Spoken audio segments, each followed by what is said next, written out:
пред задругу. Седимо Чика-Зоки и ја,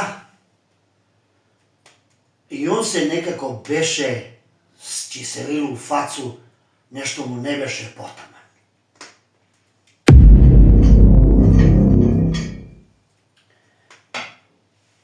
Каже он на мене.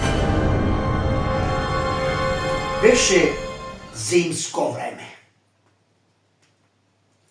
Петак пред Свети Никола. А Свети Никола посно. Требе да се донесе риба. А Чика-Зоки какъв е страствен риболовец, значи он да купи него да навата. Реши ја да идем и реко на Зорку сутра ујутро раном зором креќем да наватам риба. Још беше тамно. Ја се уструнчи, диго се, облеко се, на прсти излезо да ме Зорка не чуе. Појдо, а оно време сачувај Боже, никаква киша, никакав вјапчук, а киша полете дека мрштори.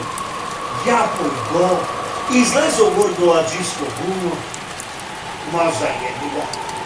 Ладно бе, мок, че ми се косчине смрзну. Море реко де зајеби го. Дај да се јаваме, па че си ја отидем у задругу јутре када отворим Боголју манџа, па че си купим 2-3 кила рибе, код njega увек има наватане. Врну се ја полак со облеко се детувал у кодник, на прсти улезо у собу, Зорка још спија, ја полак на прсти улезо, лего, свет би се костија почеше смрзну.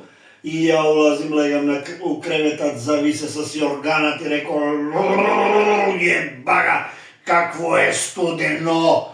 А она дека че се промешколи у креветат, па че каже, овај па мојта будала отиде рибе да вата. Завлада тајац меѓу мене и меѓу Чика-Зоки. Отпи он од пивото, погледам па че ми каже, абе, де ми кажи, какво е она стои мислејала? Ја дека прегалну о волку кнедлу, рекол Чика-Зоки, може нешто лоше сањувала. Ого,